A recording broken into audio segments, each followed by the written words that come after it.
Welcome to News West 9's West Texas View with Johnny Lou Avery.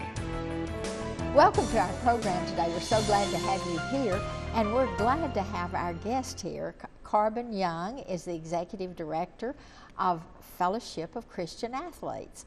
And he's got so much to tell us, and you're going to enjoy meeting this young man who has just been a delight for me to know. And Corbin, thank you so much for coming.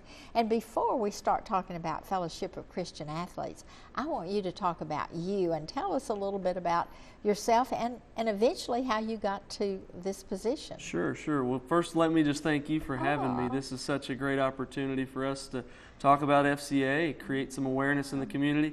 But to answer your question, my roots go all the way. I love to tell people where I'm from. I'm from Paradise, Texas. So everybody's headed to Paradise someday, but I'm actually from Paradise. And so Paradise, Texas is northwest of Fort Worth. Okay. And so I grew up there, small town, just outside of the big city. And it was a 2A high school, so I got really involved with basically every sport the school offered, and sports was a huge part of my upbringing. Had two wonderful parents who raised me in church and just were awesome parents. And so they've been a major influence on my life.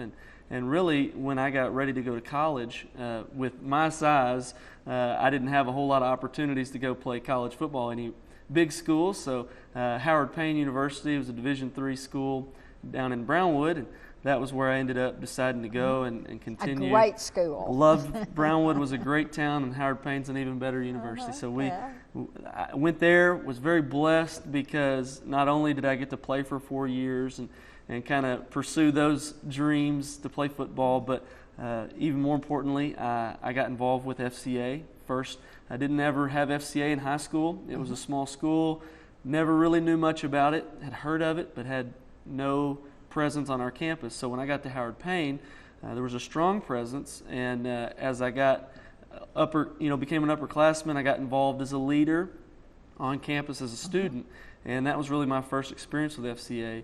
And then probably the greatest part of all of that is I met my wife through FCA at college. So she was an athlete. She was a college tennis player. Yeah, she can whoop me in tennis still. So we stay off the tennis courts. But so I met my wife Candace there, and she actually is a West Texas girl, and so she can hunt and fish and play sports, good. Then she'll shop and wear dresses and high heels. So she's the best of both worlds, perfect for me.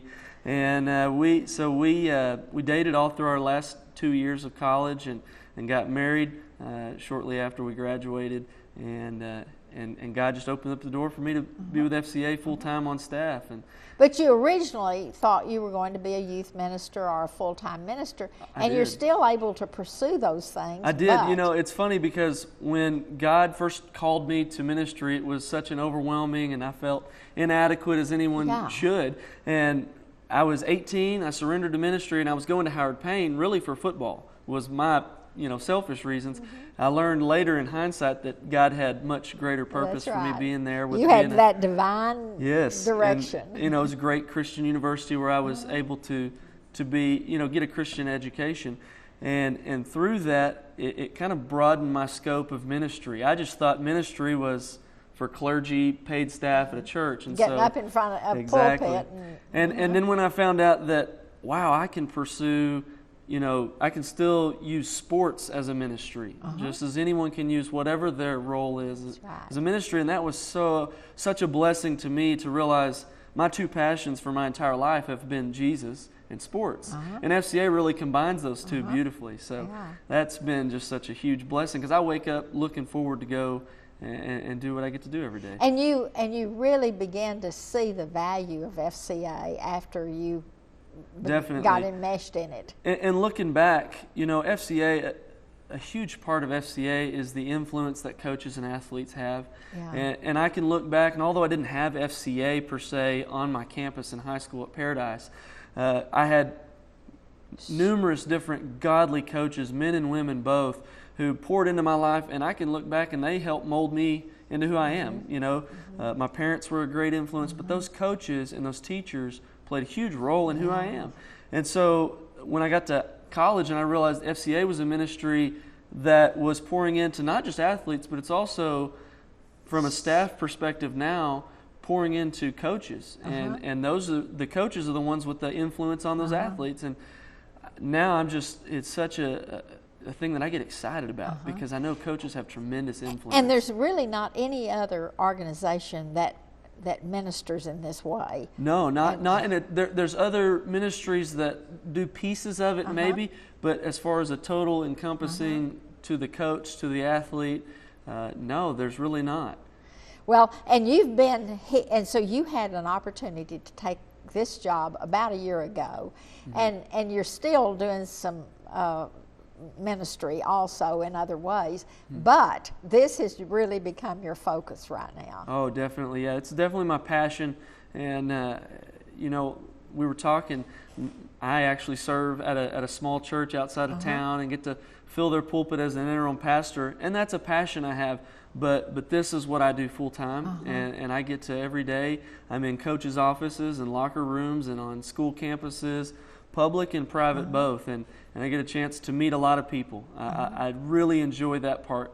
Have a large area all over West Texas. Yeah, and we want to talk about that large area, because this is not, just because your office is in Midland, does not mean that that's the only place you serve. But let's start with a little bit of the history of FCA, because it didn't just start at Howard Payne or in somebody's high school. Yes. Yeah, no, I love the history of FCA. It's very rich with some colorful stories. Really, FCA was founded in 1954, so we're actually celebrating our 60th anniversary. Really big deal this year. A lot of fun things going on nationally to celebrate that anniversary. But in 1954, there was a young basketball coach named Don McClannon. He was coaching just as an assistant at the University of Oklahoma, and he realized that really late 40s, early 50s, athletes were beginning to be marketed for whatever the product was, whether it be cigarettes or Coca-Cola. Athletes had this tremendous platform, and businesses were noticing that and using athletes to market to the culture and society at large. And Don McClannon said, if these products can use athletes to promote their product, why don't we use strong Christian athletes with good reputations of integrity and character to promote Jesus Christ to young people?